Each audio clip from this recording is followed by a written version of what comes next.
Good afternoon, everybody. It's Georgiana, and I am here with Susan Marie Almquist, who is our final one of our author interviews from the Wisdom of Women. So she is a reformed attorney.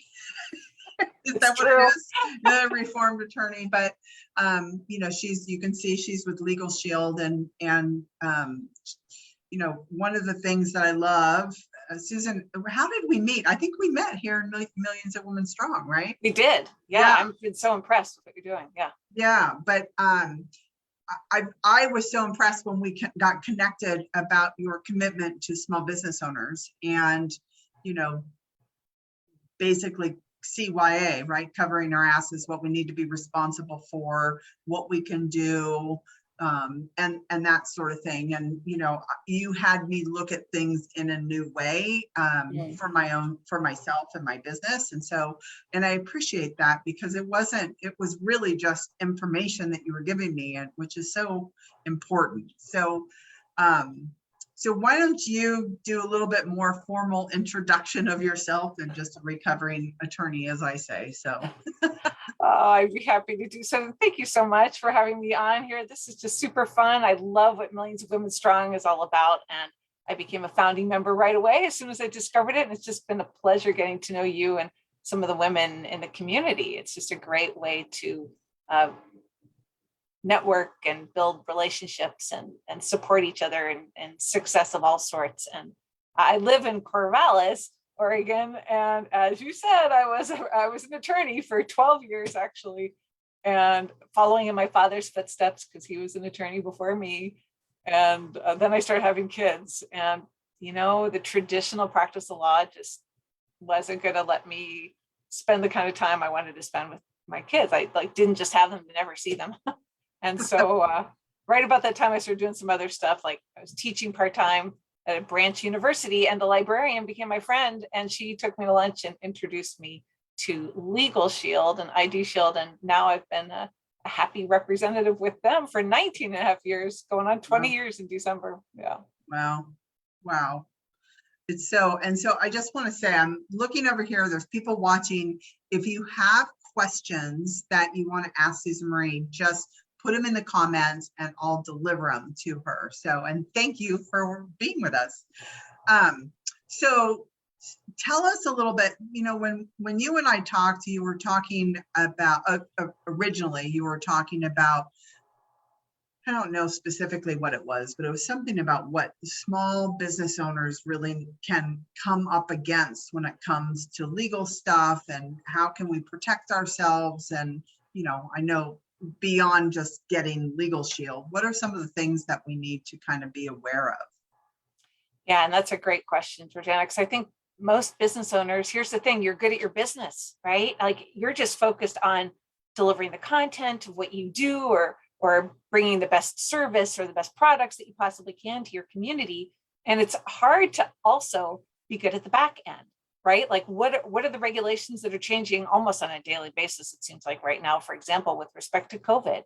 You know, how does that pertain to whether you should maybe, if you're going to grow, how do you do that? Do you have independent contractors? Would you want W-2 employees, for example? You know, how do you need to modify your employee manual to accommodate all of those things? And how do you handle, if you are the kind of business that has members of the public coming in, how do you address that and still address safety concerns? And we've got the local regulations in the state and the federal. I mean, right now that's kind of top of my mind, but I think probably the thing that people ask me about too, in terms of kind of Legal Shield and how that works, is they feel like, you know, what kind of lawyer could you possibly get for the price point? Because I think for many women, kind of solopreneurs or entrepreneurs out there, I mean, you can get away with, we do have standalone business plans too, which are phenomenal actually. But I think a lot of solopreneurs really just need a $12.95 supplement onto our $24.95 membership that's month to month. And I guess what I wanted to address out of the gate, because people always ask me, how can a lawyer do anything for this? Two combined would be $37.90, you know, let alone for a whole month. I mean, there wouldn't have been anything I could have done for you as a lawyer for that price point, obviously, but it's this whole idea of kind of shared economy. And I really love this, that it's like a paradigm shift for the practice of law. So it's not just my 3790 or yours, or maybe some of the people watching, but it's collectively, we end up being the biggest client that the law firm has. And each state has one top law firm, and we vet them so that you can stay focused on running your business and know that you can just tap an app, because we have an amazing mobile app, and get help and not have to worry about you can do the business of running your business. That's Yeah. what I want to say. So why don't you share, and maybe you don't even, I mean, I'm just throwing this out. We didn't talk about this, so you may be going, oh, that's not up for me to answer. But what are some of the things that small business owners like need to put their attention on that, like you said, isn't a good use of their time, but something that they should have their mind on when they're first starting a business or getting going, that they could have an attorney help them with? Sure. Yeah, great question. I think sometimes we need to almost have the potential end in mind at the beginning. So for example, if you're going to enter into a partnership, you'd want to have that spelled out, right? I know that sometimes, and especially with family members too, we take things for granted. And it's just really good to have a partner in your corner with respect to agreements from the get-go. For example, if you're growing, I have a business owner recently that was asking me about trademark, because he developed his own, potentially franchisable concept for kind of a medical care concept. And he, franchises, for example, are so expensive. And so he did get one of our like standalone Legal Shield memberships. It's $99 for his business, and is able to address getting that trademark done. So trademark is something, for example, if you're looking at growing, oftentimes. And I think that sometimes people think of lawyers as a transactional thing, like maybe you're expanding your business and you have a new lease agreement on your location. And you're thinking, I just need somebody just to look at that one lease, which of course would be very helpful. But really what I'd encourage women, business owners of all sorts to do is to work to build a relationship with your law firm. So you can feel like you've got that ability to just, as though they were sitting in the office next to you, to just peek around the corner and say, hey, can I run this past you? All right, can I have you look at this lease? This is not in a business context. Well, it wasn't a business context, actually, because my husband had a piece of commercial real estate that he had owned, and he got a cash offer on it. And when he asked the law firm, actually, he probably without Legal Shield would not have had it reviewed, because a lot of times you think it's just a real estate transaction. Like, there's nothing wrong with the situation. But, when you have someone kind of on retainer almost, you just say, well, I'm just going to run it past them. And we were actually told not to sign this contract because it could have cost us $100,000. And ultimately, it just meant changing one clause in the contract. And, the whole deal went through, but I just feel so much more at peace not having to have that kind of exposure. So those are just some of the things that I've seen kind of recently for some of the business owners that I've been helping. What about, getting an LL or becoming an LLC or a corporation or anything like that? Is that something that I know when I became an S corp years ago, I didn't go to an attorney, but I went to somebody. That's what he did, right? So I don't even know. I'm just thinking that's something that business owners could possibly be thinking of. Is that something that they could get helped with an attorney? Absolutely. I actually used it for myself, I used Legal Shield for my own LLC formation. And we do have one program where that's included, actually. What I was going to say, too, is that oftentimes we're thinking one way, like you're talking about S Corp and LLC. So even the evaluation of what kind of business formation might be best for you in your situation is a great conversation to have with the law firm. Like, I really want to encourage you. And by the way, if you have a business and you're a solopreneur too, this just came to mind for me, you want to have a power of attorney for your business. Like, if something were to happen and you're incapacitated, like, who's going to make the decisions about running your business, right? Or your business bank accounts. And that's something that came up for us fairly recently with somebody as well. Crazy. All right, I'm just going to check over here. Anybody have any questions for Susan that's watching? I'm just going to refresh the screen here and see. No questions. All right. So, so you've talked a little bit about Legal Shield, but let people know how they can get hold of you, and anything else that, you know, maybe tips or tricks that you would like to share with any of the women that are watching. Oh, thanks for that. Well, you know, I always feel like I want to say it's not about sales. It can feel like sales with a membership like this with Legal Shield, but that I'm happy to talk with somebody about whether or not the membership's a good fit. I mean, we do kind of target this kind of 80% of us kind of in the middle, you could say, of the socioeconomic strata. I mean, maybe the bottom 10% have access to court-appointed lawyers, presumably, and maybe the top 10% already have law firms on retainer, although there's arguments for both ends of that too. But and that is a pretty wide segment, but your situation may or may not lend itself to it. And I'm happy to just talk that through with you. Probably the best way to reach me is to private message me through Facebook. And if you're already talking to a Legal Shield representative, I'd refer you back to them because we're all independent.